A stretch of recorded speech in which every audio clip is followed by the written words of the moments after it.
സ്തോത്രം. ദൈവം നിങ്ങളെല്ലാവരും ധാരാളമായിട്ട് അനുഗ്രഹിക്കട്ടെ. എന്തിനാണ് ശിംശോൻ ഇങ്ങനെ പ്രാർത്ഥിച്ച്, കർത്താവേ എനിക്ക് ഒരിക്കൽ കൂടി നിൻ്റെ ശക്തി താ. കാരണം ഈ ശിംശോൻ്റെ ജീവചരിത്രം മൊത്തവും ബൈബിൾ വായിക്കുന്ന എല്ലാവർക്കും അറിയാം. അവൻ അമ്മയുടെ ഉദരം മുതൽ അവൻ്റെ അമ്മയോടൊക്കെ പറയുന്നുണ്ട്, നീ വീഞ്ഞ് മുന്തി ഇതൊന്നും കുടിക്കരുത്, നസ്യം. വേർതിരിച്ചൊരു ജീവിതമായിരിക്കണം. ഇവൻ ഇസ്രായേലിനൊരു യുദ്ധ വീരനായി മാറി. ഇങ്ങനെയൊക്കെയാണ് ദൈവം പറയുന്നത്. പക്ഷേ ശിംശോൻ ജനിച്ചു. ശിംശോൻ്റെ ഓരോ അത്ഭുതങ്ങളും ഒക്കെ ദൈവം അവനെ കൊണ്ട് ചെയ്യിപ്പിച്ച കാര്യങ്ങളൊക്കെ നമുക്കറിയാം. പക്ഷേ ശിംശോനൊരു വീക്ക്നെസ് ഉണ്ടായിരുന്നു, ലേഡീസുമായിട്ടുള്ളൊരു വീക്ക്നെസ്.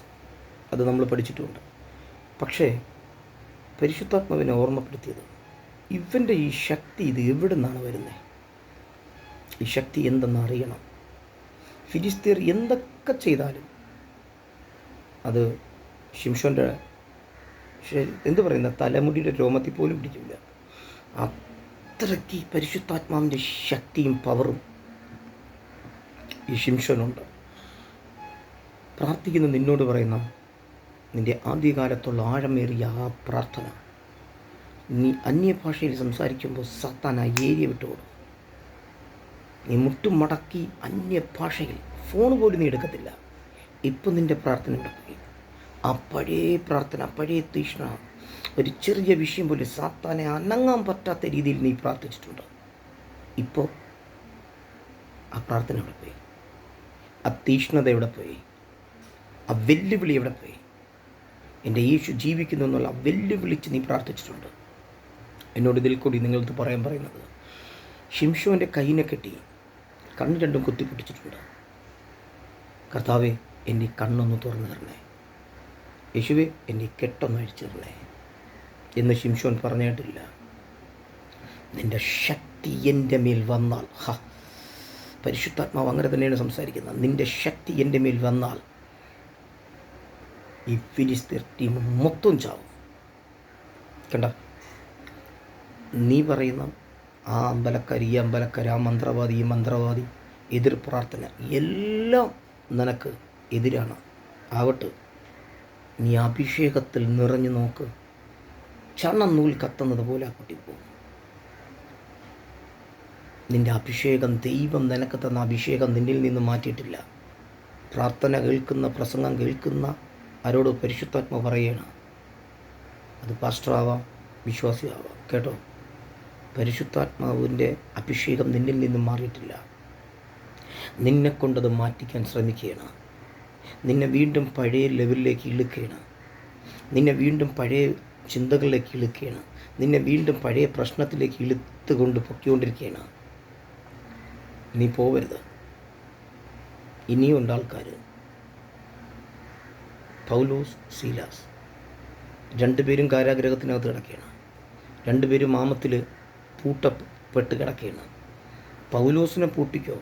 പൗലോസ് ഒരു അഭിഷിക്തനാണ്, ദൈവം പറഞ്ഞാണ് അങ്ങനെ നടക്കുന്നത്. ഈ ശീലാസിന് എന്തിനെ പൂട്ടിയേ? അങ്ങനെ എന്തോ തെറ്റ് ചെയ്തു. പക്ഷെ ശീലാസിന് പറയാനുണ്ട്, ഈ പൗലോസിന് ഇത്രയും അധികം അഭിഷേകം ഉണ്ടെങ്കിൽ അത് എനിക്കും വേണം. കണ്ട, അവരുടെ ആ കൂട്ടായ്മ കണ്ട. ഇന്ന് നമ്മൾ ഒരു പാസ്റ്ററിനെ കാണുമ്പോൾ സ്തോത്രം പോലും പറയില്ല. ഒരു പാസ്റ്ററിനെ കാണുമ്പോൾ നൂന്നിങ്ങനെ നോക്കി സ്തോത്രം പറയില്ല. ഉള്ളിനകത്ത് വൈരാഗ്യവും, എന്നേക്കാളും പ്രസംഗം, എന്നേക്കാളും അവനത്, എന്നേക്കാളും അവന് പേര്. യേശുവിൻ്റെ അഭിഷേകം നമുക്കില്ലെങ്കിൽ നമ്മൾ ഒന്നുമല്ല. ഞാൻ എത്ര പ്രവാചകന്മാരെനിക്ക് ഭരിച്ചുകൊണ്ടെന്നറിയുന്നു, എത്രയോ വ്യക്തികൾ എനിക്ക് നല്ല കൂട്ടെന്നറിയുന്നു. സീരിയസ് ആയിട്ട് പറഞ്ഞു, ഞാൻ ആശ്രയിക്കുന്ന അവരിലല്ല. എൻ്റെ ഫ്രണ്ട് തന്നെയാണ്, പക്ഷേ ഞാൻ ആശ്രയിക്കുന്ന അവരിലല്ല. ഞാൻ ആശ്രയിക്കുന്നത് ദൈവത്തിലാണ്, യേശുവിലാണ്. കാരണം പരിശുദ്ധാത്മാവിൻ്റെ ശക്തി നമ്മളോട് കൂടെ ഉണ്ടെങ്കിൽ ഏത് കെട്ടുവഴിയും, ഏത് വിഷയത്തിലും നമ്മൾ ജയിക്കും. ഹല്ലേലൂയ.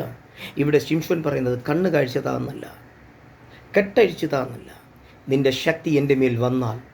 കണ്ട, ശിംശോൻ എപ്പോഴും യുദ്ധം ചെയ്ത് ജയിക്കുന്നേക്കാൾ അപ്പുറം ഈ ഒറ്റ യുദ്ധത്തിൽ ജയിച്ചു. പക്ഷേ ശിംശോനില്ല, അങ്ങേരും ചത്തു.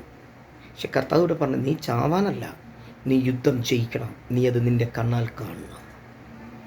അഭിഷേകം നിന്നെ ജ്വലിപ്പിക്കും. ഹല്ലേലൂയ. മനുഷ്യൻ നിന്നെ തളർത്തും, അഭിഷേകം നിന്നെ ജ്വലിപ്പിക്കും, മനുഷ്യൻ നിന്നെ തളർത്തും. നിനക്ക് ഏത് വേണം? ഹല്ലേലൂയ. ഇപ്പം ഞങ്ങളിടുന്ന എപ്പിസോഡിലൊന്ന് എത്ര പേര് കാണുന്നുണ്ടെന്ന് അറിഞ്ഞൂടാ. 398 പേര് എങ്ങാണ്ടുണ്ടെന്ന് തോന്നുന്നു. ഈ 398 പേരും ഞങ്ങളുടെ വാക്കല്ല നോക്കേണ്ട. ഞങ്ങളെന്ന് പറഞ്ഞാൽ എൻ്റെ വാക്കല്ല നോക്കേണ്ടത്. ബൈബിളിൽ അങ്ങനെ ഉണ്ടോ? വചനത്തിൽ അങ്ങനെയുണ്ടോ? കാരണം യേശു ഗലീലയിൽ വന്ന് കുറച്ചുകൂടി നടന്നു വരുമ്പോൾ പള്ളിയിൽ പോയി പള്ളിയിൽ നിന്നും പ്രസംഗിക്കുന്നുണ്ട്. എല്ലാവരുടെ കണ്ണ് അവൻ്റെ മേൽ പതിയുന്നുണ്ട്. പക്ഷെ പള്ളിക്കകത്തിരിക്കുന്ന ഭൂതം അലറുന്നുണ്ട്. എൻ്റെ ചോദ്യം, യഹൂദന്മാരാണ് അവിടെ പ്രസംഗിച്ചിട്ടുള്ളത്. അതാണ് യെശയ്യാപ്രവാചകൻ്റെ പുസ്തകം കൊടുത്തെന്ന് പറയുന്നത്. എന്നിട്ട് ആ ഭൂതം അവിടെ നിന്ന് ഇളവിയില്ലല്ലോ.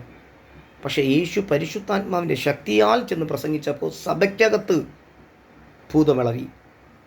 അപ്പോൾ യേശുവിനെ തലകീഴെ തള്ളിയിടാൻ നോക്കി. ഏതൊരു അഭിഷിക്തനും പരിശുദ്ധാത്മാവ് നിറഞ്ഞ് നിൻ്റെ സഭയ്ക്കകത്ത് വന്ന് പ്രസംഗിക്കുമ്പോൾ, ഭൂതങ്ങൾ അലറുമ്പോൾ നീ സന്തോഷിക്കണം. കർത്താവെ, ഈ ഒരു അഭിഷേകം ഈ സഭയ്ക്കകത്ത് വരണം. ഈ ഒരു അഭിഷേകം എനിക്ക് തരണം. ഈ ഒരു അഭിഷേകം ഞങ്ങളുടെ സഭയ്ക്കകത്തുള്ള മുഴുവൻ സ്തോത്രം യൂത്തുക്കളുടെ മേലും ജനങ്ങളുടെ മേലും വരണമേ അപ്പാ എന്ന് പ്രാർത്ഥിക്കണം. അല്ലാതെ കുശുമ്പ്, കുന്നായ്മ, വൈരാഗ്യം അവനെ വിളിക്കല്ലേ. മറ്റേ പാസ്റ്റർ വിളിച്ച് കേട്ടു നോക്ക്. തൊട്ടടുത്തുള്ള അങ്ങനെ ഉണ്ടല്ലോ, മറ്റേ പാസ്റ്ററെ അങ്ങനെ ഒന്ന് വിളിച്ച് കേട്ടു നോക്ക്. അങ്ങനെ കേൾക്കല്ലേ. പരിശുദ്ധാത്മാവ് അയച്ചിട്ടാണ് സഭകളിൽ പാസ്റ്റേഴ്സ് പറഞ്ഞത്. ആ കണ്ണി കാണണം. അപ്പം അങ്ങനെ എന്ത് പ്രസംഗിച്ചത്? ഒരു വിവരവും ബോധമൊന്നുമില്ല. ഇങ്ങനെയൊക്കെയാണ് പ്രസംഗിച്ചത്. പറയുന്ന നീ ആരാണ്, എങ്ങനെയുള്ളതാണെന്ന് ആദ്യം റിവെൻറ്റ് ചെയ്യണം. കുറ്റപ്പെടുത്താനല്ല. ഇങ്ങനെ പറയുമ്പോൾ നിൻ്റെ മേലിരിക്കുന്ന അഭിഷേകം നിൻ്റെ വാ കൊണ്ട് തന്നെ എന്നെ കളയിപ്പിക്കും. അങ്ങനെ പ്രസംഗിക്കാനൊന്നും വിളിക്കില്ല. അങ്ങനെയൊക്കെ വലിയ വിവരമൊന്നുമില്ല. നിങ്ങൾക്ക് വിവരമുണ്ടോ? പറയുന്ന നിങ്ങൾക്ക് വിവരമുണ്ടോ? കേൾക്കുന്ന പാസ്റ്ററിന് വിവരമുണ്ടോ? ഹലോ, ശ്രദ്ധിക്കേ. ആലയം എന്നാൽ എന്താണ്? അതൊരു വിളക്കാണ്. അത് അണയാൻ പാടില്ല. പക്ഷേ വചനം പറയുന്നു, 1 ശമൂവേൽ വായിച്ചു നോക്ക്. ഈ ഏലി പുരോഹിതൻ്റെ 2 മക്കൾ ആ ആലയത്തിൽ കത്തിരിക്കുന്ന വിളക്കിനെ ഊതി അണച്ച്. എന്തിന്? ആലയത്തിൻ്റെ ഫ്രണ്ടിൽ നിന്ന് ജോലി ചെയ്യുന്ന സ്ത്രീകളോട് തെറ്റ് ചെയ്യാൻ. പക്ഷേ ശമൂവേൽ അങ്ങനെയല്ല. ശമൂവേൽ വിളക്കണയുന്ന മുമ്പേ അവിടെ പോയി കിടന്നു. ശമൂവേൽ അവിടെ നിന്ന് എത്തിയെന്ന് നോക്കിയില്ല. അമ്മരെന്ത് ചെയ്യണമെന്നോ? കാരണം നാളെ നേരം വെളുത്തുറന്ന് ഇത് ബ്ലാക്ക് മെയിൽ ചെയ്യണം. അതൊന്നും ശമൂവേൽ ചെയ്തില്ല. ശമൂവേലിനെ അറിയാം, ഞാൻ ദൈവ പൈതലാണ്. എനിക്ക് എത്തി നോക്കേണ്ട സ്ഥലത്ത് എത്തി നോക്കാൻ പാടില്ല. ചെവി വെക്കേണ്ട അടുത്ത് ചെവി വെക്കാൻ പാടില്ല. എൻ്റെ ഈ ചെവി ദൈവശബ്ദം കേൾക്കാനും, എൻ്റെ ഈ കണ്ണ് പരിശുദ്ധാത്മാവിനെ കാണാനും, എൻ്റെ ഈ നാവ് അത്ഭുതങ്ങളെ യേശുവിൻ്റെ നാമം പറയാനാണ് എനിക്ക് തന്നതെന്നുള്ള ബോധവനുണ്ട്. നമുക്കുണ്ടാ? ചിന്തിച്ച് നോക്ക്. ഇല്ല. നീ മടങ്ങി പോ. ശിംശോൻ പറഞ്ഞ കേട്ടാ, കർത്താവേ, ഞാൻ തെറ്റ് ചെയ്തു പോയി.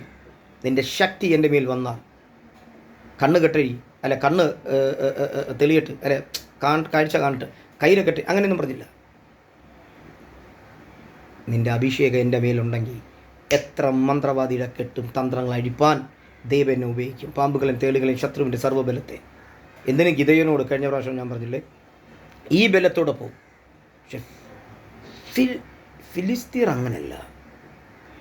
ഈ ബലം എവിടെ നിന്നാണെന്ന് അവർ പിന്തുടർന്നുകൊണ്ടിരുന്ന. അതുകൊണ്ട് സംഭവിച്ചത് എന്താ? ദലീമയുടെ മടിയിൽ പോയി കിടന്ന് ഉള്ള സത്യം എത്രയും പറഞ്ഞു കൊടുത്തു. സ്വോത്രം. എത്ര ഫ്രണ്ട്സായിരുന്നാലും എത്ര നിൻ്റെ പ്രാർത്ഥന രഹസ്യം നിൻ്റെ കൂടെ ഇരിക്കണം. അത് പുറത്തു വിടരുത്. ബൈബിൾ പഠിച്ചു നോക്കിയാൽ നിനക്ക് മനസ്സിലാവും. ഹല്ലേലൂയ. എന്തിനാണ് ഇത് പറയുന്നത്? നീ എണീറ്റ് പ്രകാശിക്കുക. തെറ്റെല്ലാവർക്കും ഉണ്ട്. നീ ക്ഷമ ചോദിച്ച് തിരിച്ചു വന്നു. ഒന്ന് മനസ്സിലാക്കണം, ഒലുവ് തൈ ഉടഞ്ഞാലേ എണ്ണ പുറത്ത് വരും. അപ്പോൾ എൻ്റെ അകത്ത് കിടക്കുന്ന കുശുമ്പും വൈരാഗ്യവും പിണക്കവും പൊട്ടച്ച് നീ പുറത്ത് വന്നാലേ പുതുതായി എനിക്ക് സംസാരിക്കാൻ പറ്റും. അതും വെച്ചുകൊണ്ട് നീ സംസാരിച്ച സാത്താൻ അതിനകത്ത് കയറും. അതുകൊണ്ടാണ് പറഞ്ഞത്, ഞാൻ മടങ്ങി എൻ്റെ വീട്ടിലേക്ക് പോകും. സാത്താൻ പറയുന്നത് ഒറ്റയ്ക്കല്ല, വേറെ 7 പേരെയും കൂടെ കൂട്ടി അതിനകത്ത് ഇറങ്ങിയിരുന്നോളൂ. അതുകൊണ്ട് ദൈവകൃപയാൽ പറയുന്നു, ദാവീദ് പറഞ്ഞ പോലെ, ശകുൽ, ഈ വാളും പരിചയമൊന്നും എനിക്ക് ഒരു പരിചയമില്ല. പ്ലീസ് ദൈവത്തെ ഓർത്ത് ഇതങ്ങ് മാറ്റിക്കോ. രാജാവിൻ്റെ അടുക്ക പറഞ്ഞതാണ് ദാവീദ്. എന്തുകൊണ്ട്? അഭിഷേകത്തിന് കളങ്കം വരുന്നത് ഒന്നും എനിക്ക് വേണ്ട. ഗോലിയാത്ര കൊള്ളണം, അത്രയല്ലേ ഉള്ളൂ. അത് ഞാനല്ല, എൻ്റെ ഉള്ളിനകത്തിരിക്കുന്ന ഒരു അഭിഷേകമുണ്ട്. കരടിയെ വലിച്ച് കീറി, സിംഹത്തെ വലിച്ച് കീറിയപ്പോൾ എനിക്ക് ഈ പടച്ചട്ടയുമില്ല, വാളുമില്ല, ഒന്നുമില്ലായിരുന്നു ശകുലെ. പരിശുദ്ധാത്മാവിൻ്റെ ശക്തി. നിനക്ക് പരിശുദ്ധാത്മാവിൻ്റെ ശക്തി വന്നപ്പോൾ ഇല്ലാത്തപ്പോൾ ഉള്ള ജീവിതം പഠിക്കണം. ഇപ്പോൾ ഒരുപാട് ഫ്രണ്ട്സായി, അവർ പറയുന്നത് കേൾക്കും, അവർ പറയുന്നത് പ്രസംഗിക്കും, അവർ പറയുന്ന പാസ്റ്ററെ നിങ്ങളുടെ സഭയെ വിളിക്കൂ. പരിശുദ്ധാത്മാവിനാൽ കേട്ട് പരിശുദ്ധാത്മാവ് പറയുന്ന രീതിയിൽ സഭ നടത്തിക്കൊണ്ടുപോയ ഒരു കാലഘട്ടം ഉണ്ടായിരുന്നു. നീ മടങ്ങി വാ പാസ്റ്റർ, മടങ്ങി വാ. സഭ നിങ്ങളല്ല നോക്കേണ്ട, ഞാനല്ല നോക്കേണ്ട, പരിശുദ്ധാത്മാവ്. അതാണ് അപ്പോസ്തല പ്രവൃത്തി 5 പറയുന്നത്. പത്രോസ് പരിശുദ്ധാത്മാവിനോട് വ്യാജം കാണിപ്പാൻ സാത്താൻ നിന്റെ ഹൃദയത്തെ കൈവശപ്പെടുത്തിയതെന്ന് ചിന്തിക്കുന്നേ. പരിശുദ്ധാത്മാവിനാൽ നിറഞ്ഞു നിന്ന അപ്പോസ്തലന്മാരുടെ ചർച്ചിനകത്ത് ആമേൻ അനനിയാസും സഫീറയും ചെറിയ ഒരു കള്ളത്തനം കാണിച്ചപ്പോൾ പത്രോസ് സോപ്പിട്ട് തേച്ച് മയക്കി അവിടെ ഇരുത്തിയില്ല, അവരുടെ തെറ്റ് മനസ്സിലാക്കി കൊടുത്തു. കാരണം പരിശുദ്ധാത്മാവാണ് സഭ നടത്തേണ്ടത്, സഭയിൽ വരേണ്ടത്. ഹല്ലേലൂയ. നിങ്ങളും ഞാനുമല്ല, ഒരു പാസ്റ്ററല്ല. എൻ്റെ അർത്ഥം പാസ്റ്റേഴ്സിനെ അടിച്ചമർത്തി അങ്ങനെ സംസാരിച്ച് അങ്ങനെ നിന്ന് തെറ്റിദ്ധരിക്കല്ലേ, അങ്ങനെയല്ല എൻ്റെ അർത്ഥം. പരിശുദ്ധാത്മാവ് നിറഞ്ഞവനായി നടക്ക്. ശിംശോൻ പറഞ്ഞ ഒരു പദം, കർത്താവേ നിൻ്റെ ശക്തി എൻ്റെ മേൽ താ. ഉണർന്ന് പ്രാർത്ഥിക്കുക. വചനങ്ങളാൽ വാക്കുകളാൽ ദൈവം നിങ്ങളെ ബലപ്പെടുത്തട്ടെ. സ്തോത്രം. ആമേൻ.